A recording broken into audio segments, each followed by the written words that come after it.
नमस्कार, मैं हूं मनोज बनू। आप देख रहे हैं आंकड़े हमारे फैसला आपका। राहुल गांधी एक बार फिर विदेश दौरे पर हैं। उन्होंने कोलंबिया की एक यूनिवर्सिटी में इंटरव्यू दिया, छात्रों को संबोधित कर रहे थे। हमेशा की तरह उनका बयान फिर से विवादों में है। बीजेपी उनके बयान को फिर से देश की बदनामी से जोड़ रही है। कोलंबिया में राहुल गांधी ने कहा कि भारत में लोकतंत्र पर हमला हो रहा है। ऐसा होना देश के लोकतंत्र के लिए बड़ा खतरा है। देश में संस्थाओं को कमजोर किया जा रहा है और विपक्ष की आवाज को दबाया जा रहा है, जबकि भारत की ताकत उसकी विविधता और लोकतंत्र में है। इतना ही नहीं, राहुल ने कहा कि आरएसएस और बीजेपी की विचारधारा के मूल में कायरता है। ये कमजोर को मारते हैं, ताकतवर से डरते हैं। इसके लिए उन्होंने विदेश मंत्री एस जयशंकर के 2023 में चीन को लेकर दिए बयान का हवाला दिया। उन्होंने कहा कि अगर आप विदेश मंत्री एस जयशंकर के एक बयान पर गौर करें तो उन्होंने कहा कि चीन हमसे कहीं ज्यादा शक्तिशाली है, हम उससे कैसे लड़ सकते हैं। इस विचारधारा के मूल में कायरता है। राहुल ने यह बात कोलंबिया की EIA यूनिवर्सिटी में the future is today conference में कही।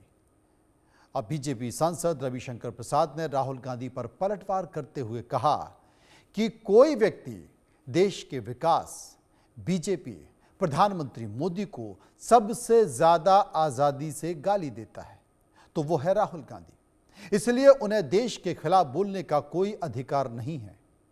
वे भारत और विदेश में निराधार बातें करते हैं। अगर आप विदेश में भारत का अपमान करते हैं तो समझ लीजिए कि आपको देश में मिली सीटें भी नहीं मिलेंगी। राहुल गांधी साउथ अमेरिकी देशों के 10 दिन के दौरे पर हैं। कोलंबिया के अलावा इनका ब्राजील, पेरू और चिली का भी दौरा है।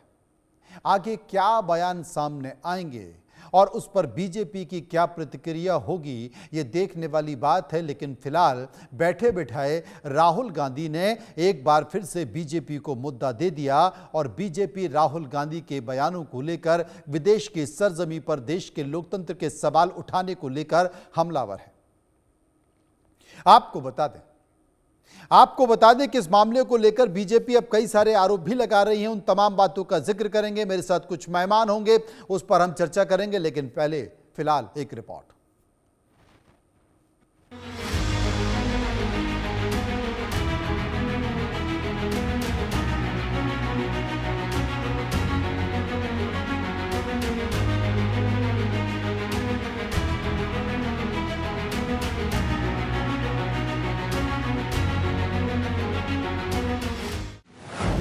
राहुल का कोलंबिया में बयान, देश में मचा घमासान। लोकतंत्र पर अटैक का सवाल, बयान पर भारी बवाल। देश की बदनामी वाले बोल, राहुल पर किसका कंट्रोल। लोकसभा में विपक्ष के नेता राहुल गांधी इस समय विदेश यात्रा पर हैं, जहां से उन्होंने एक बार फिर भारत के लोकतंत्र पर बयान दिया है। कोलंबिया की EIA विश्वविद्यालय में राहुल गांधी ने कहा कि भारत पर सबसे बड़ा खतरा लोकतंत्र पर हो रहा हमला है। भारत में कई धर्म, परंपराएं और भाषाएं हैं। लोकतांत्रिक व्यवस्था में सबको जगह मिलती है, लेकिन इस वक्त लोकतांत्रिक व्यवस्था पर चौतरफा हमला हो रहा है। राहुल ने कहा कि भारत चीन की तरह अपने लोगों को दबाकर नहीं चल सकता। दरअसल भारत की खूबियों के बारे में बात करते हुए राहुल गांधी ने कहा कि भारत में तमाम संभावनाएं हैं। चीन से ज्यादा आबादी है। चीन की केंद्रीय व्यवस्था की जगह भारत विकेंद्रित है और विविधता से भरा हुआ है। भारत में काफी जटिल व्यवस्था है। भारत की ताकत चीन से अलग है। भारत में पुरानी आध्यात्मिक और वैचारिक परंपरा भी है, जो आज की दुनिया के लिए काफी उपयोगी है। भारत दुनिया को बहुत कुछ दे सकता है, लेकिन कुछ खतरे भी हैं। राहुल गांधी ने कहा कि लोकतंत्र पर हमला सबसे बड़ा खतरा है। कांग्रेस सांसद ने कहा कि भारत अपने सभी लोगों के बीच संवाद का केंद्र है। अलग अलग परंपराओं, धर्मों और विचारों को जगह की जरूरत होती है। उस जगह को बनाने का सबसे अच्छा तरीका लोकतांत्रिक व्यवस्था है। वर्तमान में भारत में लोकतांत्रिक व्यवस्था पर व्यापक हमले हो रहे हैं। The single biggest risk is the attack on democracy that is taking place in India. Because India has multiple religions, multiple traditions, multiple languages. इतना ही नहीं, राहुल गांधी ने कहा कि राष्ट्रीय स्वयंसेवक संघ और बीजेपी की विचारधारा के मूल में कायरता है। इसके लिए उन्होंने विदेश मंत्री एस जयशंकर के 2023 में चीन को लेकर दिए बयान का हवाला दिया। राहुल ने कहा कि अगर आप विदेश मंत्री के एक बयान पर गौर करें तो उन्होंने कहा था कि चीन हमसे कहीं ज्यादा शक्तिशाली है, हम उससे कैसे लड़ सकते हैं। इस विचारधारा के मूल में कायरता है। वे कमजोर लोगों को मारते हैं और ताकतवर लोगों से दूर भागते हैं। यही बीजेपी आरएसएस का स्वभाव है। राहुल के बयान पर बीजेपी ने कहा कि राहुल विदेश में बैठकर भारत की बदनामी कर रहे हैं। उनका रिमोट कंट्रोल विदेशियों के हाथों में है। वे मोदी बीजेपी का विरोध करते करते भारत और यहाँ की संस्थाओं के विरोध में उतर आए हैं। बीजेपी सांसद रविशंकर प्रसाद ने राहुल के बयान पर पलटवार किया और कहा कि अच्छा होता अगर उन्होंने भारत के लोगों को विजयादशमी के शुभ अवसर पर शुभकामनाएं दी होती, लेकिन वे भारत पर हमला कर रहे हैं। वे देश में भी ऐसा ही करते हैं और विदेश में भी। कोलंबिया में उन्होंने कहा कि भारत में लोकतंत्र नहीं है, लोगों को बोलने की आज़ादी नहीं है। अगर कोई व्यक्ति देश के विकास, बीजेपी, प्रधानमंत्री मोदी को सबसे ज्यादा आज़ादी से गाली देता है तो वह राहुल गांधी हैं। इसलिए उन्हें देश के खिलाफ बोलने का कोई अधिकार नहीं है। अच्छा होता विजयदशमी के शुभ अवसर पर भारतवासियों को शुभकामना देते, लेकिन वहां तो भारत पर ही हमले कर रहे हैं। देश में करते हैं, विदेश में भी करते हैं। कोलंबिया के बगोटा में कहा है कि भारत में लोकतंत्र नहीं है, लोगों को बात करने की आजादी नहीं है। राहुल गांधी जब भी विदेश जाते हैं और वहां अगर कोई राजनीतिक इंटरव्यू देते हैं या कोई भाषण देते हैं तो उनके बयान पर हंगामा मचता है। खासकर बीजेपी राहुल गांधी पर जोरदार हमला करती है। राहुल गांधी साउथ अमेरिकी देशों के 10 दिन के दौरे पर हैं। कोलंबिया के अलावा राहुल गांधी ब्राजील, पेरू और चिली का भी दौरा करेंगे। उनके कोलंबिया दौरे पर दिए बयान से ही बवाल मच चुका है। आगे क्या होगा वो देखने वाली बात होगी। Bureau report, India news.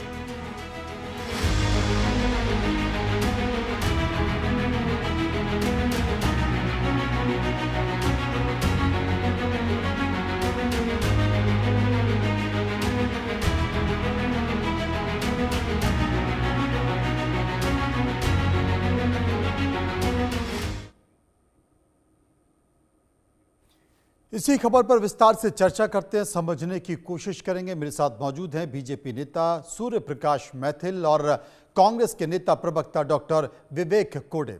सबसे पहले मैं विवेक जी के पास चलूंगा, विवेक जी से समझने की कोशिश करूंगा। विवेक जी, आप ही मुझे समझाइए कि देश की सरजमी से राहुल गांधी इस तरह का वक्तव्य दे देते हैं, भाषण दे देते हैं कि भारतीय जनता पार्टी बीजेपी को एक मौका मिल जाता है ये बताने के लिए कि देखिए साहब, देश विरोधी राहुल गांधी हैं, विदेशों की ज़मीन पर, विदेश की धरती पर जाकर भारत की किस तरीके से आलोचना करते हैं, बुराई करते हैं, बदनाम करने की कोशिश करते हैं।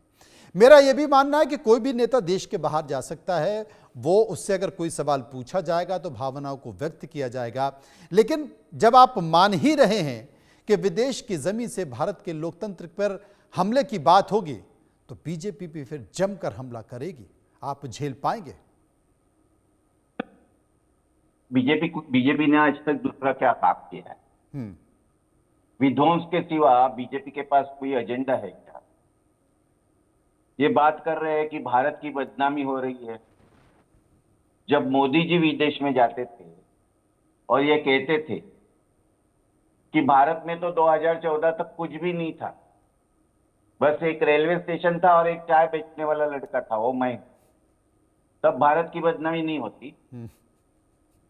बात रही है ये आरएसएस, ये इनको जो कायर कहा और जो बिल्कुल बराबर कहा, वो कायरता से वो लोग बौखला गए। मैं कायरता के उनके एक नहीं 10 आपको गिन के बताता। देखिए, इनका पूरा इतिहास कायरता का इतिहास है। आज हम सुनते हैं ये गोरक्षण करते हुए गोरक्षक घूमते हैं गोपुत्र। स्वातंत्र्य पूर्व इतिहास सबसे ज्यादा गोहत्याएं ये ब्रिटिश सैन्य के जहां रहते थे तल वहां पे होती। उनके सामने कभी आरएसएस के स्वयं सेवकों ने जाके या तथाकथित हिंदुत्ववादियों ने जाके पिकेटिंग किया है, कुछ डिमांड की है तो बता देते। स्वातंत्र्य मिलने के बाद ही उनको गोरक्षा के बारे में अचानक प्यार आया और वो आक्रामकता दिखाते हैं। तो ये राहुल गांधी की इस बात का सबूत है कि ये कमजोरों पर आक्रमण करते हैं। दूसरी बात मैं बताता हूं कि ब्रिटिश के खिलाफ 1857 से लेके 1937 बहुत आंदोलन हुए। आरएसएस 1925 में स्थापित हुआ और हिंदू महासभा 1915 में स्थापित हो। एक मौका बताइए कि इन लोगों ने ब्रिटिश के खिलाफ क्यों कहा। ऑन द कॉन्ट्ररी, मुंबई की सरकार, ब्रिटिश सरकार 1942 में उनको सर्टिफिकेट देते हैं कि ये लोगों ने हमें अभी तक कोई तकलीफ नहीं दी है और उन्होंने आजादी का आंदोलन का विरोध किया है। तीसरी बात, स्वतंत्र भारत में इन्होंने सबसे बड़ा अगर कौन सा कृत्य किया होगा तो गांधी हत्या का कृत्य। एक निहत्ता निशस्त्र आदमी को मारने का पराक्रम ये आरएसएस के वीरों ने किया और उसको आज भी नवाजा जाता है। वो जो नथुराम गोडसे है या जो आरएसएस की विचारधारा है, उन्होंने कभी ये सोचा क्या कि विभाजन कौन मांग रहा है, विभाजन के लिए दंगे फसाद करके हिंदुओं की हत्या कौन कर रहा है? वो तो जीना कर रहे थे। इन्होंने जीना को कुछ नहीं कहा। ऑन द कॉन्ट्ररी, उनके जो आइडियोलॉग है उन्होंने जीना के बारे में ये बता दिया कि जीना की और मेरी कोई झगड़ा नहीं है, हम दोनों का। चौथी बात मैं बताता हूं कि राहुल जी ने जो विदेश मंत्री का शिवशंकर जी का ये करके जो बयान दिया है वो बयान बिल्कुल सही। बात थी लाल आंख दिखाने की, ये लाल चीन को मोदी जी क्यों नहीं लाल आंख दिखाते? तब ये चीन के सामने इनकी आवाज क्यों बंद होती है? जो आदमी कायर होता है वो कमजोर के ऊपर जबरदस्ती करता है और जो अपने से ये होता है, जिससे ताकतवर होता है, उनके खिलाफ कोई बात नहीं करता। मोदी जी के मित्र है डोनाल्ड ट्रंप, बहुत बड़े मित्र उनके, और उनकी मित्रता आज भी शायद अभी तक टूटी नहीं है। ट्रंप जी ने 50 बार कहा है कि मैंने ऑपरेशन सिंदूर में मध्यस्थी करवाई। मोदी जी ने ट्रंप झूठ बोल रहे हैं ऐसा कहा क्या? इसीलिए नहीं कहा कि वो डरते हैं, उनके दोस्त से भी वो डरते हैं। और मैं ये कहता हूं कि महात्मा जी की हत्या के बाद ये जो संगठन है ना, उन्होंने ये कह दिया कि नथुराम हमारा कभी नहीं था, वो हमारा नथुराम का और हमारा कोई संबंध नहीं है। यही चीज बाबरी मस्जिद गिरने के बाद भाजपा ने कह दी कि बाबरी मस्जिद हमने नहीं गिराई, वो एलिन आए थे बाहर से, परग्रह से, उन्होंने गिराई। और हमारे जो बम्बई के जो शिवसेना के जो नेता थे, उन्होंने कहा कि अगर ये मस्जिद गिराई होगी मेरे शिव सैनिकों ने तो मैं उसका मुझे अभिमान है, लेकिन ये लोग मस्जिद गिराते गिराते भाग। अभी इनके एक दूसरे एक बड़े नेता है और क्रांतिकारक थे स्वामी परमानंद। स्वामी परमानंद जी के बारे में लाहौर हाईकोर्ट का एक डिसीजन है कि आदमी कायर है। ये जो जोखिम भरा काम होता है उस काम के लिए दूसरे साथियों को आगे करता है और खुद पीछे रहता है।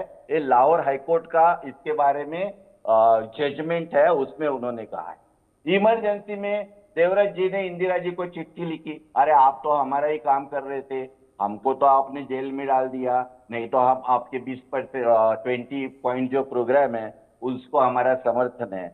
और इसी लाइन में भाई परमानंद की लाइन में फिर सावरकर जी खड़े हैं, फिर अटल बिहारी वाजपेयी 1942 में इनकी माफी मांगते और छूट जाते हैं जेल से, उनके गांव में जो निकला था उसमें वो कह देते हैं कि मैं तो उस आंदोलन में शामिल नहीं था, मैं तो ऑनलुकर था, मैंने कोई सरकारी मालमत्ता का नुकसान नहीं किया है, तो मुझे छोड़ दो। और उनको छोड़ दिया। और उनके जो जबानी थी कोर्ट में जो उन्होंने स्टेटमेंट दिया था, नहीं, आप कहना क्या चाहते हैं का विवेक आधार जी? था। ये सब बातें मैं इसलिए कह रहा हूं हाँ। कि राहुल जी ने बिल्कुल सही कहा है, उनका पूरा इतिहास ही कायरनामा है। मतलब आप उसको मानते हैं कि राहुल गांधी जी ने विदेश की सरजमी से जो कहा वो ठीक कहा और पूरी कांग्रेस उसको आत्मसात करती है। देखो, सूर्य प्रकाश मैथिल मेरे साथ मौजूद हैं, एक बार उनको भी सुन लेते हैं। सूर्य प्रकाश मैथिल जी, आपने विवेक जी को सुना, उनके तमाम वक्तव्य को सुना, आपकी राय? धन्यवाद। पहले तो आपको और पूरे देश को भारत माता की जय, वंदे मातरम और विजयदशमी की हार्दिक शुभकामनाएं। और राष्ट्रीय स्वयंसेवक संघ के शताब्दी वर्ष की सभी स्वयंसेवकों और पूरे देश को शुभकामनाएं। अब पहली चीज, यहां पर कांग्रेस के प्रवक्ता ने ना जाने कितनी बेसिर पैर की तथ्यहीन बातें की। मैं राष्ट्रीय स्वयंसेवक संघ के विषय में आपको 5 बातें बताना चाहता हूं, जिसको कि ये देशद्रोही संगठन और कमजोर लोगों पे हमला करने वाले संगठन की बात कर रहे थे। सबसे पहली चीज, राष्ट्रीय स्वयंसेवक संघ ने भारत के स्वतंत्रता संघर्ष के अंदर सैकड़ों बलिदान दिए। इको हो रही, थोड़ा ठीक करवाइए प्लीज। इको हो रही है सर।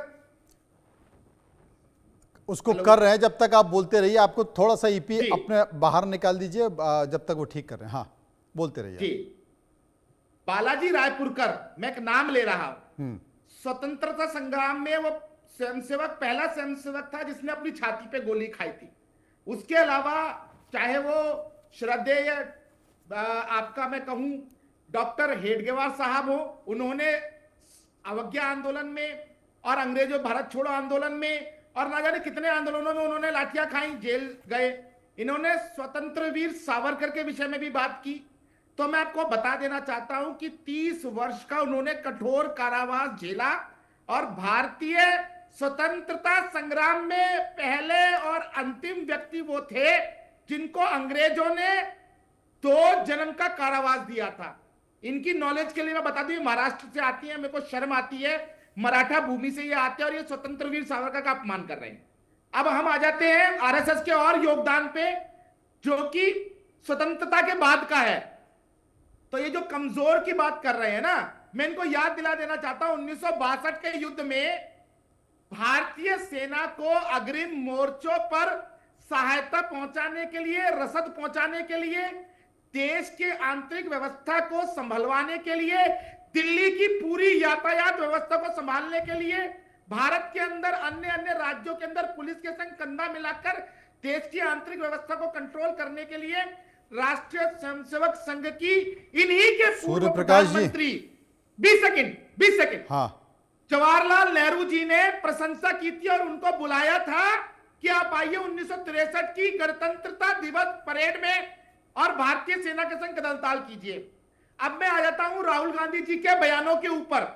देखिए, राहुल गांधी जी के बयान चाहे वो 2018 का हो, 2021 का हो, 22 का हो, 23 का हो, 24 का हो, एलओपी बनने के बाद 25 के हो, लगातार देश विरोधी बयान वो दे रहे हैं। उन्होंने कहा ताकतवर को दबाया, ताकतवर से डरता है भारत और कमजोर के ऊपर हमला करता है। मतलब राहुल गांधी जी को कहीं ना कहीं बड़ा दर्द है ऑपरेशन सिंदूर के ऊपर और वो बार बार व्यक्त भी कर चुके हैं। नहीं, वो एस जयशंकर जो विदेश मंत्री हैं, उनके द्वारा चीन के दिए गए वक्तव्य पर बात कर रहे थे। मैं एक बयान कोट कर रहा हूं चिदम्बरम साहब का। देखिए, एस जयशंकर साहब ने जो कहा था वो कहा था अर्थव्यवस्था के परिप्रेक्ष्य में कि भारत की अर्थव्यवस्था और चीन की अर्थव्यवस्था का जब कंपैरिजन हुआ था उसके परिप्रेक्ष्य में उन्होंने उत्तर दिया था। लेकिन पी चिदम्बरम जी जो गृह मंत्री थे, उनका एक बयान है जो कि आजकल चर्चा में भी है कि उन्होंने कहा था 26/11 के हमले पे हमने रिएक्ट इसलिए नहीं किया था क्योंकि अमेरिका ने हमको रोक दिया था, हम हमला नहीं कर सकते थे। और एक किताब और दिखा रहा हूं मैं आपको, और अगर ये कांग्रेस के प्रवक्ता उसको झुठला देंगे तो मैं इनको ये प्रति भेज दूंगा। ये बैरक ओबामा की अपनी खुद की लिखी हुई कथा है द प्रॉमिस लैंड। इसमें उन्होंने साफ कहा कि हमने मनमोहन सिंह जी से जब पूछा कि आपने हमला क्यों नहीं किया था, तो उन्होंने कहा कि यदि मैं हमला करता तो भारत के अंदर भारतीय जनता पार्टी को फायदा मिल जाता। ये इनका चाल चरित्र और चेहरा है। ये डेमोक्रेसी की बात करते हैं, देश के अंदर आपातकाल लगाने वाले ये लोग, देश का संविधान को बंदी बनाने वाले ये लोग, कोर्ट को बंद करने वाले ये लोग, मीडिया पे ताला लगाने वाले ये लोग, और ये बाहर खड़े होकर ड्रामा करते हैं कि अभिव्यक्ति की आजादी है। अरे इस देश में अभिव्यक्ति की इतनी आजादी है कि आप लगातार गालियां दे रहे हैं प्रधानमंत्री जी को, देश की स्वास्थ्य संस्थाओं के ऊपर प्रश्न चिन्ह उठाते और आपके ऊपर कोई कार्रवाई नहीं हो रही, क्योंकि अभिव्यक्ति की आजादी इस देश में है, लोकतंत्र में बोलने की आजादी है, लेकिन आप उसका गलत प्रयोग कर रहे हैं और यहां बैठकर उल्टी सीधी बातें करते हैं। विवेक जी, हाँ देखिए, गंभीर मैंने आरोप लगा कोई दिए। उल्टी बात नहीं की, इन्होंने तो झूठ के ऊपर झूठ परोसा है। सबसे पहला झूठ है। सावरकर ये झूठ है। 10 साल से 10 ये साल झूठ से है। कम समय। अरे ये बीच झूठ में है क्यों? क्या? ये मैं बताओ। बोला आपके बीच में, फिर ऐसा ये करना झूठ है है तो क्या? ऐसा करेंगे। आप बैरक बताइए ओबामा ने उनको। अपनी ऐसा आत्मकथा ही में करना लिखा है है क्या? प्रॉमिस लैंड में, ऐसे ही डिबेट करेंगे फिर। मनमोहन सिंह ने जिस प्रकार का स्टेटमेंट दिया वो झूठ है क्या? आपने मुझे सवाल क्या पूछा, बैठकर कुछ भी मैं बोलोगे? स्वतंत्र अरे वीर आप सावरकर तो के लिए झूठ कुछ भी के ऊपर बोलोगे? झूठ परोस रहे हैं और आपको मैं चैलेंज अरे करता आप झूठ हूँ बोलते कि हो। आपने जो मनमोहन तो झूठ सिंह जी पढ़ाया का जाता बयान है। दिया है व्हाट्सएप उसको यूनिवर्सिटी का ऑथेंटिकेट ज्ञान करो। है आपके पास में।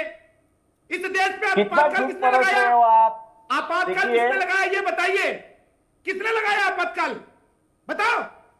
लोकतंत्र की हत्या किसने की? बोलो। आप एक तो इनका मैं ऑडियो बैठकर ठीक बात करो, बना नहीं रहे तो हो। मेरा ठीक करो, दो में से एक करो। खुद ही चुप हो गए वो। हो गया ना चुप? अभी मेरा ऑडियो बोलिए चालू ना, है। आप बोलिए। देखो देखो, वापस आ रहा है, वापस आ रहा है। कह रहे हैं बोलिए बोलिए। मैं ये कहता हूं कि इन्होंने जो स्टेटमेंट किया कि सावरकर 30 साल अंडमान के जेल में थे, मैं कहता हूं कि इनको कुछ मालूम नहीं। सावरकर 10 साल से कम अंडमान में, और उन्होंने 6 बार माफी मांगी, तब ब्रिटिशों ने उनको छोड़ दिया, और वो वहां यहां आने के बाद उनके माफी की शर्त ये थी कि आप मिस्टर विवेक कोड़े पहले इतिहास को पढ़ लो, अब फिर बातें बनाना यहां बैठकर। समझ में आया? देखो, ये इतिहास लेके बैठा हूं मैं। ये मैं बैठा हूं लेके आपकी असलियत, ये आपकी हैसियत और औकात लेके बैठा हूं मैं यहाँ पर। बात नहीं ये करता। तुम्हारे दद्दा जो है ना बैरक ओबामा, सावरकर उसने कब लिखा जेल है में गए? कि तुम हिंदुस्तान के अंदर बीच किस में आए प्रकार से वापस, हिंदुस्तानी और इनकी नागरिकों आवाज की भी नहीं आ रही हत्या है, में क्या शामिल बड़बड़ थे, कर रहे हैं वो? कसाब को बिरयानी खिलाने वाले इनको लोग तो हो आधा तुम। भी नॉलेज नहीं है। अरे आधा भी तुमको नॉलेज नहीं है, आप तुम झूठ बताइए ना, बोल रहे हो सावरकर कब बैठकर। जेल में गए और कब बाहर आए? 2 जन्म का कारावास सावरकर जी को हुआ कि नहीं हुआ ये बताओ। अच्छा चलो ये बताओ, पीनल स्वतंत्र वीर सावरकर को 2 जन्म का कारावास हुआ था कि नहीं हुआ था? ये बताओ। उनको 2 जन्म का कारावास हुआ था कि नहीं हुआ था? नहीं, ये सूर्य बोलो। प्रकाश- सजा हुई थी, सूर्य लेकिन प्रकाश 10 बार माफी मैथिल मांगी, जी। वो क्यों नहीं बताते आप? सूर्य प्रकाश मैथिल जी, जिस तरीके से आपने बराक ओबामा की किताब दिखाई, उससे बड़ी किताब डॉक्टर विवेक कोड़े ने दिखा दी। और बोले भी मैं लेके इतनी बड़ी बैठा हूं। किताब लेके बैठा हूं, और एक देखो, एक किताब, फिर 2 किताब, तमाम सारी किताब लेके मेरे बता पास दी। इतना किताबों और कह रहे हैं कि आपको कुछ नहीं पता। देखिए, मैं उनको, वो बड़े ज्ञानी समझते हैं ना खुद को, वो मुझे ये बताया कि सावरकर कब अंडमान के जेल में गए और कब भारत वापस आए, और जो 24 से मुझे उनको ये रत्नागिरी बताइए, में चलिए रखा चलिए था, सुनिए वो कौन से शर्त पे मिस्टर थी? विवेक कोड़े मुझे ये बताओ, 1962 में आरएसएस ने क्या किया था अब ये जिसके 62 कारण पे आ गए। उनको अरे बात तो चल रही है, आपने परेड जो में मनमोहन भाग सिंह लेने जी का के हिस्सा ऊपर मिला आरोप था। लगाया, उसको ना ऑथेंटिकेट ना करो मुझे ना। ये खुद बताओ, मुंह में आ रहे हो, मुझे बक रहे ये हो। बताओ, पहले तो आरएसएस के आप ऊपर मुंह तुम में बात जो कर रहे आता है थे। वो बक रहे, मुझे बकना ये बंद बताओ, करो। 1962 के युद्ध झूठे में आरोप आरएसएस लगाना, ने क्या योगदान झूठी दिया था अफवाहें फैलाना, जिससे कि ये उनको आरएसएस का काम है। जिससे कि वो उनको काम कम से कम नेशनल गणतंत्र दिवस की परेड में भाग लेने का मौका मिला था। ये बताओ मुझे। नेशनल चैनल पे तो मत करो, ये बताओ। अरे मैं वही पूछ रहा हूँ आपसे, मुझे ये बताओ ना, गणतंत्र दिवस की परेड में आरएसएस क्यों भाग लिया था? कि नहीं कि मैं कोई क्या बैठकर झूठ मत परोसो। आंदोलन में नहीं हूँ। 1910 के अंदर कांग्रेस का अध्यक्ष कौन था? ये इल्जाम लगाया था कि 1910 में अध्यक्ष कौन था कांग्रेस तो का, ये ये जो बताओ। माफी मांगने की जो आपकी अरे परंपरा भाई साहब, है, मैं ये पूछ रहा हूँ 1910 अरे का आप क्या मुझे अध्यक्ष कौन पूछते था हैं? कांग्रेस आपने जो का? बताया उसको ऑथेंटिकेट तो करो पहले। अरे भैया सुनो मेरी बात को, आप या बताओ, राहुल 30 गांधी की साल तरह जलेबी सावरकर मत जेल बनाओ। में रहे, उससे आपका ज्ञान आप का यहाँ पता चलता बैठकर है।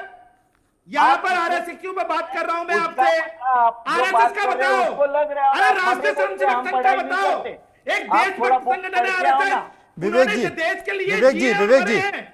एक बोलिए। सूर्य प्रकाश महतो साहब जरा रुकिए। विवेक जी, मैं आपसे ये कहना चाह रहा हूं, चूंकि मैं बताता बात हूं, हम लोग सुनिए। राहुल गांधी की कर रहे थे, राहुल गांधी की विदेश की नहीं, धरती पर उन्होंने दिए गए बयान एड़ेवार की को कर रहे थे। बीच सुन में लीजिए लाया, मेरी बात, देखिए। विवेक जी मेरा एक निवेदन सुन लीजिए। और वहां पर राहुल गांधी ने आरएसएस का भी जिक्र किया। उन्होंने कहा कि आरएसएस की जो विचारधारा उसके मूल में कायरता है। कायरता के बार बार में यही जिक्र कहा जाता है ना कि साहब उन्होंने अंग्रेजों से माफी मांगी, इसी बात का जिक्र करते हैं। तो आपातकाल भी लगा। देखिए लेकिन मेरी बात सुन लीजिए, मेरी बात सुन लीजिए, मेरी बात सुन लीजिए। अरे मेरी बात, विवेक जी, 1962 के विवेक युद्ध जी की मेरी बात सुन पूछिए लीजिए। इनसे। अरे मैथिल साहब लेकिन एक मिनट रुकिए, उन्होंने मेरी बहुत बात सुन झूठ लीजिए, भरोसा है। मेरी बात सुन लीजिए। उन्होंने बहुत आपातकाल भी झूठ लगा। भरोसा है। राहुल गांधी कहते हैं कि भाई आपातकाल लगा, गलती थी, नहीं लगना चाहिए था। पुरानी बात हो हाँ, तो गई ना, हम भी लेकिन बोलते हैं पुरानी ना, बात गलती से थी, नहीं जोड़कर लगना चाहिए था। आप अगर आरएसएस के आज के कामों की बात करेंगे, इस बात से तो आप इनकार नहीं कर सकते ना कि आरएसएस कहीं ना कहीं समाज सेवा का काम करता है। जहां बिल्कुल भी नहीं। कहीं आपदा होती है, बिल्कुल विपत्ति होती है, आरएसएस बिल्कुल। पहुंच जाता मैं है बताता हूं। वहां मदद करने। अब आप इसे भी खारिज कर देंगे। आरएसएस के जो तमाम स्वयंसेवक हैं वो तो आपके गली मोहल्ले में भी आते होंगे ना, कुशल क्षेम मैंने नहीं पूछने देखा आते होंगे कभी। ना आपका भी। मैंने किसी को कभी नहीं देखा, मैंने कभी किसी को नहीं देखा, मेरे मैंने गली तो मोहल्ले देखा में है। कोई नहीं आया। देखिए मैं एक बात बताता हूँ, हाँ। अभी अभी आप जरा मुझे बोलने देंगे क्या? इन्होंने एक कहा कि ये हेडगेवार जेल में गए थे। हाँ, 1920 में हेडगेवार जेल में गए थे, 1942 में बिल्कुल नहीं गए थे। और वो किस लिए गए थे? वो ये कहते हैं जंगल सत्याग्रह में गए थे 1932 में। ये कहते हैं, भीषिकर लिखते हैं उनके चरित्रकार और आरएसएस के ये कि मैं इसलिए जेल में जा रहा हूं कि वहां अच्छे लोग आते हैं, उनका मैं हृदय परिवर्तन करके उनको आरएसएस के कार्यों में जोड़ लूं। और ये जो कह रहे हैं ना, बलिदान किया, किसी ने उंगली भी नहीं कटी है स्वातंत्र संग्राम के लिए। ऑन द कॉन्ट्ररी, आरएसएस के कुछ मनु लोग जी। जब स्वातंत्र संग्राम में शामिल होना चाहते थे तो गोलवलकर जी ने उन्होंने मना किया और उन्होंने कहा है कि आप संघ में आके संघ की सेवा करो, स्वातंत्र आंदोलन में कोई भाग लेने की जरूरत नहीं है। और हेगड़ेवार का दाखिला देके गोलवलकर जी ने कहा है। अब आपका सवाल आप मुझे ले लो, क्योंकि उन्होंने जितना झूठ परोसा 20 है सेकंड। उतना झूठ मैंने उनका जाहिर किया। 20 सेकंड। कोई आरएसएस का कोई आदमी ना तो जेल में गया स्वतंत्रता 30 संग्राम सेकंड। के लिए। ऑन मनु द जी। कॉन्ट्ररी, ये जो देशभक्ति की बातें कर रहे हैं, इनका देशभक्त संगठन 20 सेकंड। 1942 में मुस्लिम लीग के साथ 3 राज्यों में सरकारों में था और ब्रिटिश को खत लिखता था श्यामा प्रसाद मुखर्जी कि ये 1942 का आंदोलन लोगों में ना जाए, जी, 20 सेकंड इसलिए दीजिए ये मुझे अब। इसके उपाय विवेक जी, कीजिए। विवेक जी, इतना शुरुआती नहीं- में ही सबसे पहले मैं इसलिए आपके पास आया था क्योंकि ये मुद्दा राहुल गांधी के विषय को लेकर था, इसलिए मैंने आपको 7-8 मिनट दिए। आपने दिए ना, मैं 7-8 कहाँ ना मिनट बोल रहा हूं। आपको मैंने समय दिया तो सबसे पहले। उन्होंने भी तो बहुत लिए जी, मैंने नहीं, आपसे लेने आपसे थोड़ी ली। आपसे ज्यादा नहीं लिया। अब ये 30 सेकंड का समय मानने इनको सुन लेते हैं। बता दीजिए ठीक है, मेहता तो साहब। मैं सुनने को तैयार हूँ, वही हाँ, बीच बीच में देखिए, मेहता साहब, हाँ। देखिए इन्होंने कहा कि डॉक्टर हेडगेवार साहब केवल 1921 में जो है वो जेल गए असहयोग आंदोलन में। इनको अरे हम यहाँ पर जानकारी के लिए हिस्ट्री की बता दूं। क्लास लेने नहीं बैठे। सुन मैं लीजिए। मैं बात लेकिन मुझे दीजिए ना। आप मेरी बात सुन मेहता साहब, मैं बात राहुल गांधी की कर रहा हूं। राहुल गांधी ने विदेश की सरजमी पर जो कहा है हम उस पर चर्चा कर लेते हैं। अगर हम ये तारीख पर तारीख लेकर बैठे कि कौन कितने बजे जेल में गया, किसने माफी मांगी, तो हम विषय से भटक जाएंगे। मैं ये कह रहा हूं, मुद्दा ये है कि राहुल गांधी ने कोलंबिया यूनिवर्सिटी में जिस बात का जिक्र किया, वहां के संस्थान में छात्रों को संबोधित करते हुए जिक्र किया, आपको बुरा क्या लगा, बीजेपी को बुरा क्या लगा, ये बताइए ना। उस पर जवाब विवेक जी देंगे। मेहता साहब, देखिए मनोज जी, शुरुआत में ही जो इन्होंने भूमिका बनाई मैं उसका उत्तर दे रहा था। हाँ, चलिए अगर आप कहते हैं हम राहुल गांधी पे ही चर्चा कर लेते हैं। हाँ। 1918 ले लीजिए, 2018 ले लीजिए, 20 ले लीजिए, 21 ले लीजिए, लगातार साल दर साल राहुल गांधी की आदत है, वो हैबिचुअल ऑफेंडर है, वो विदेश की धरती पर जाते हैं और देश की स्वायत्त संस्थाओं के ऊपर हमला करते हैं। आज उन्होंने आरएसएस के ऊपर जिस प्रकार का क्वेश्चन मार्क लगाया। मैं केवल इतना पूछना चाहता हूं कांग्रेस के प्रवक्ता से, मुझे इतना बता दीजिए, आरएसएस ने 1962 के युद्ध में जिस प्रकार से देश की सेवा की, भारतीय सेना के संग कंधे से कंधा मिलाकर युद्ध के अग्रिम मोर्चे पर साथ दिया, उसके बाद देश की आंतरिक व्यवस्था में भी सहयोग किया, और आज भी जहां कहीं बाढ़ आती है, भूकंप आता है, कोई त्रासदी होती है, अभी हमने बालासोर की रेल त्रासदी देखी थी, राष्ट्रीय स्वयंसेवक संघ बढ़ चढ़कर हिस्सा लेता है हर विपदा के अंदर, और हर स्वयंसेवक एक सामाजिक कार्यकर्ता की तरह समाज का काम करता है। यही कारण रहा कि जवाहरलाल नेहरू जी ने उनको भारतीय सेना के संग गणतंत्र परेड में 1963 में उनको बुलाया था कि आप आइए और देश का गौरव बढ़ाइए। ऐसी संस्था क्या इस प्रकार की टिप्पणी डिजर्व करती है? यह विदेशी महिला से उत्पन्न पुत्र, जिसका बाप कादरी, मां पादरी और वो खुद है ब्राह्मण बिरादरी, यहां बैठकर उल्टी सीधी बातें करते हैं, देश की देशभक्त संगठनों के ऊपर प्रश्न उठाते हैं, भारतीय सेना का मोरल डाउन करते हैं। ठीक है मेहता साहब, ठीक है मेहता साहब, ठीक है। असल में जिस पे बहस हो रही, विवेक जी मैं आपके पास आऊंगा, जिस मुद्दे पर हम लोग चर्चा कर रहे हैं, जिस मुद्दे पर बहस कर रहे हैं, वो राहुल गांधी के बयान को लेकर है। अब हम आपको राहुल गांधी का, विवेक जी राहुल जी का बयान सुनवा देते हैं, हम आपको राहुल गांधी का वो बयान सुनवा देते हैं जिसमें वो चीन को लेकर जयशंकर के बयान का जिक्र कर रहे थे, और ठीक उसके बाद फिर हम जयशंकर जी का बयान भी सुनवा देंगे। सुनिए। One thing, and this isn't the nature of the BJP and the RSS. If you noticed a statement of the foreign minister, he said China is much more powerful than us. He said China is much more powerful with us. How can I pick a fight with them?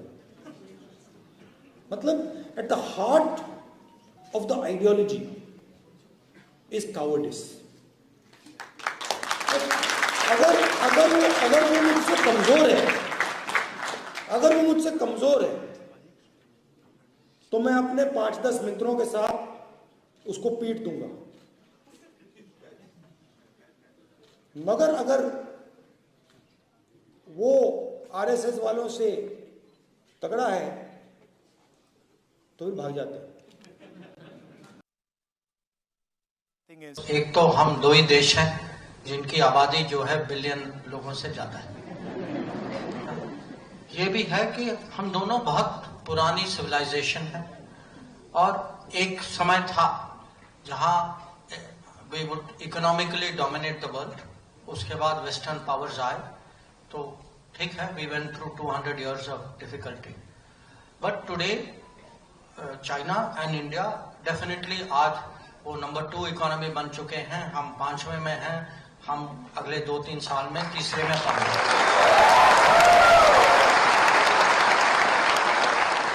अब ये reality है, पर ये भी है कि China पड़ोसी है, उनके साथ और किसी भी पड़ोसी के साथ ये बॉर्डर सेटलमेंट जो है, ये एक किस्म से चुनौती होती है। अब ये भी मैं थोड़ा बहुत हिस्ट्री में जानना चाहूंगा, क्योंकि हिस्ट्री से अगर हम सबक न सीखें तो वो गलती हम बार बार करते जाएंगे। 1950 में आप जानते हैं 47 में हमारी इंडिपेंडेंस हुई, 1949 में चाइना में रेवोल्यूशन हुआ, 1950 में चाइनीज मिलिट्री PLA जो है वो तिब्बत गए और तिब्बत का उन्होंने कब्जा कर लिया था। तो 1950 के एंड में उस समय सरदार पटेल, और ये जो actually literally one of the last things before he passed away, उन्होंने ही wrote a very long letter to Pandit Nehru, and उनकी चिंता ये थी, उन्होंने कहा that I am very disturbed at the manner in which we are dealing with China. We are believing everything that they are saying, but अगर आप उनको माने सीरियसली देखें, I don't think we should take their assurances at face value. उनकी नियत जो है, there is a question mark. We are today in a situation where, for first time in history, India has two front problem, this front and that other front. Now, therefore, we should make preparations for this. Pandit Nehru का comment कुछ दिन बाद था कि आप थोड़ा ज्यादा ही शक कर रहे हैं, ये जो हैं they are also Asian people, और वो उनके यहाँ हमारे खिलाफ ऐसी कुछ सोच नहीं है। उन्होंने तो बार बार कहा है कि वो दोस्ती ही चाहते हैं, फिर वो कहते हैं ये असंभव है कि वो हिमालय को क्रॉस करके भारत को अटैक करें, असंभव है। डॉक्टर विवेक कोरडे मेरे साथ मौजूद हैं। विवेक जी, आपने सुना, आपने राहुल जी की बात को सुना, आपने जयशंकर की बात को सुना। जो शक्तिशाली की बात हो रही थी, मजबूती की बात हो रही थी, वो आर्थिक मोर्चे पे थी। इसके अलावा चीन और तिब्बत को लेकर भी उन्होंने जिक्र किया। अब आप बताइए क्या कहना चाहते हैं?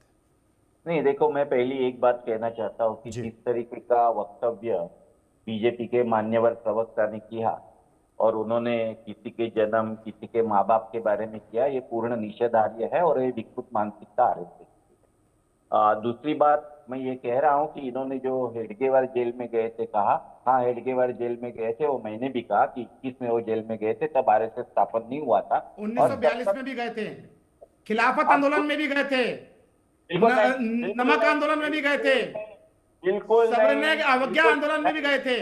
समझ में आया आपको? जंगल सत्याग्रह में उनको अरेस्ट किया गया था। अरे भैया मेरे, मैं ये कहना चाहता हूँ कि आप अभी की बात करो, अभी हम विषय पे आ रहे हैं, आप गोल गोल मत घुमाओ। फिर आप तारीखों में चले गए, फिर आप तथ्यों पर चले गए, इतिहास की किताब और तमाम सारी बातों में चले गए। छोड़ देते हैं जिस विषय पर मैंने 2 बयान सुनवाए हैं विवेक कोरडे जी को। विवेक जी एक बार जवाब दे दिए, फिर आपके जवाब पर फिर मैं तेजाब बोल देंगे। हाँ प्लीज। राहुल गांधी ने जो जिक्र किया है 2023 का बयान है, और ये मुझे भी पूरा याद है, इस तरीके का बयान उन्होंने किया।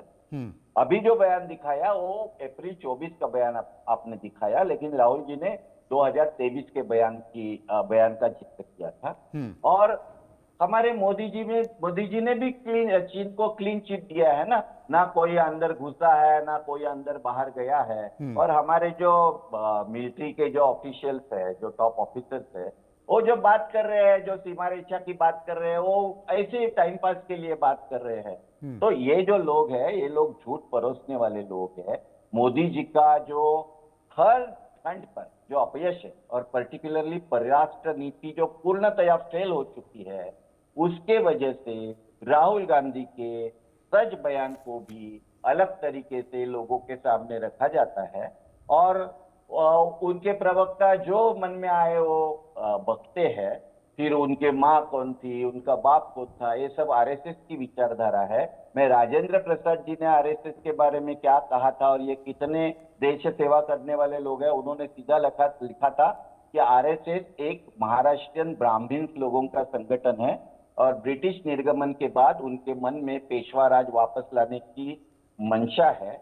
और मैं आपको ये सजग करना चाहता हूं कि ये लोग मुस्लिम बस्ती में हिंदुओं के देश में जाते हैं, और हिंदुओं के बस्ती में मुसलमानों के देश में जाते हैं, और देश में बड़ा दंगा फसाद करके इस देश पर काबू करने की इनकी मंशा है। ऐसे लोग कहीं किसी को जाके 4 पैसे की मदद करते हैं, वो हर इसमें गिनवाते हैं। मैंने कभी इनको या इनके किसी संगठन के लोगों को कहीं भी जाते हुए नहीं देखा है। कोई जाते होंगे तो बहुत अच्छा काम कर रहे हैं, लेकिन वो हर भारतीय नागरिक का कर्तव्य है। जैसे आरएसएस के लोग जाते हैं, वैसे अन्य संगठन के भी लोग जाते हैं, और नैसर्गिक आपत्ति में आदमी ने आदमी को मदद करना, इसका अगर कोई डिंग मारता है तो वो भी बात गलत है। मेहता साहब जवाब दे दीजिए। धन्यवाद। देखिए, आपने प्रश्न पूछा, बयान दिखाकर उसको ये गोल गोल घुमा गए, और उसके बाद फिर से तथ्यहीन, अर्थहीन, और मैं ये कहूं कि दिशाहीन बात यहां पे बैठ के ये करते रहे। मैं इनसे पॉइंट टू पॉइंट 3 बातें पूछना चाहता हूं। मुझे इतना बता दीजिए, 2014 से पहले देश की अर्थव्यवस्था कौन से स्थान पे थी, और आज देश की अर्थव्यवस्था कौन से स्थान पे है? पहला प्रश्न अर्थ के साथ। दूसरा प्रश्न, मुझे यह बता दीजिए, क्या 1962 के युद्ध में राष्ट्रीय स्वयंसेवक संघ ने देश की सेना के संग मिलकर अग्रिम मोर्चे पे काम किया था कि नहीं किया था? तीसरा, और यदि किया था किया था तो उन्होंने, जवाहरलाल नेहरू जी ने उनको परेड में शामिल किया था कि नहीं? और तीसरा और अंतिम प्रश्न, मुझे यह बता दीजिए कि राहुल गांधी जी जो बोल रहे हैं कि देश के अंदर लोकतंत्र की हत्या हो चुकी है, तो क्या आपातकाल में देश के अंदर लोकतंत्र की हत्या नहीं हुई थी? ये 3 प्रश्न को उत्तर दे दें कांग्रेस के प्रवक्ता। दे दीजिए, जितने समय कम समय में इन्होंने पूछा उतना ही कम समय में जवाब भी दे दीजिए विवेक जी, देखिए, और पॉइंट में बोलिएगा, पॉइंट टू पॉइंट। इनको किसी भी नेशनल परेड में किसी ने भी इनवाइट नहीं किया। बात एक। अच्छा। उनका पहला सवाल क्या था? अर्थव्यवस्था 2014 में भारत की अर्थव्यवस्था कहां थी? 2014 में भारत की अर्थव्यवस्था विश्व में सबसे अच्छा प्राइम मिनिस्टर अर्थशास्त्री भारत को मिला था, और 2008 के मंदी के बाद भी भारत की अर्थव्यवस्था विश्व में सबसे ज्यादा जोर से जीडीपी सबसे ज्यादा जोर से बढ़ रहा था, 8% के स्पीड से बढ़ रहा था। आप वो स्पीड 6% के नीचे आ रहे हैं। ये अर्थव्यवस्था की बात करते हैं। पर कैपिटा इनकम में भारत कहाँ है? 170 देशों में 173 नंबर पे है। भूखमरी में तो हम कितने नंबर पे थे, अब कितने नंबर पे आ गए, ये भी तो सब गिनाओ ना। और अगर इतनी अर्थव्यवस्था बड़ी हो गई है तो ये अंबानी और अडानी की हुई होगी, मोदी जी के दोस्त की। 80 करोड़ लोगों को हर महीने में 5 किलो फीड अनाज क्यों देना पड़ता है? तीसरा, मनु जी पॉइंट पे बात नहीं हो रही है। तीसरा पॉइंट कौन सा? तीसरा पॉइंट इनका अभी क्या बचा? और पूछो भैया, तीसरा बचा सवाल क्या है उनका? मैंने ये पूछा कि लोकतंत्र की हत्या आपातकाल में हुई थी कि नहीं हुई थी, ये बताइए। अरे अभी जवाब देने दो। लोकतंत्र जो एक चालकानुवर्तित्व जिनका तत्वज्ञान है, और जहां कभी आरएसएस के चीफ की नियुक्ति नहीं हुई, आज जन्म वो वही बैठता है, वो लोग पहले से लोकतंत्र की बात ना करें। दूसरी बात, आज इस देश में जो अघोषित, देखिए मनु जी, घोषित आपके सामने मैंने केवल 3 प्रश्न पूछे और तीनों प्रश्नों में कांग्रेस के प्रवक्ता गोल गोल घूमते रहे। ना इनके पास तथ्य है, ना इनके पास इतिहास की जानकारी है, ना वर्तमान की, ना भविष्य का कोई रोड मैप है। और ये यहाँ बैठकर सिर्फ पप्पू गांधी की चमचे की तरह यहाँ पे नोटंकी कर रहे हैं। सिर्फ पप्पू की यहाँ बैठकर दिखा रहे हैं इन लोगों को केवल और केवल देश का अपमान विदेशी भूमि पर करना आता है, देश की संस्थाओं का अपमान करना आता है, देशभक्तों का अपमान करना आता है। ये पाकिस्तान के प्यारे हैं, ये अमेरिका के डीप स्टेट की कठपुतली है, और यहाँ बैठकर ये नाच रहे हैं। ये विदेशी एजेंट यहाँ बैठकर ज्ञान बांट रहे हैं। देश की जो संस्थाएं हैं उनके योगदान को ये नकारने की कोशिश करते हैं। ये तथ्य है 1963 में राष्ट्रीय स्वयंसेवक संघ ने भारतीय सेना के संग परेड में भाग लिया था। ये भी सच है कि आपातकाल में लोकतंत्र की हत्या हुई थी, और ये भी सच है कि 2014 से पहले ठीक है। इस बीच एक बयान और है। इस बीच एक बयान और एक शख्सियत है जो हर बार राहुल गांधी के बयान पर अपना प्रतिक्रिया देती हैं, और उनका नाम है कंगना रनौत। बीजेपी सांसद कंगना रनौत ने कहा है कि राहुल गांधी हमेशा देश की निंदा करते हैं। इन सभी बातों से वे ये कहना चाहते हैं कि भारत के लोग बुद्धिहीन हैं। सुनिए। वोट जो देते हैं उनका दिमाग काम नहीं करता, तो इसलिए जो है किसी और को आके यहाँ पे डेमोक्रेसी बचानी चाहिए। ये सब बातों से वो ये दिखाते हैं कि भारत के लोग जो हैं वो बुद्धिहीन है, वो यही कहना चाहते हैं ना। तो खैर that's why I call him a disgrace. वो जो है देश को शर्मिंदा करते हैं हमेशा, और देश भी उनसे शर्मिंदा है। तो इससे बड़ा मैं और क्या कह सकती हूँ। डॉक्टर विवेक, प्रतिक्रिया।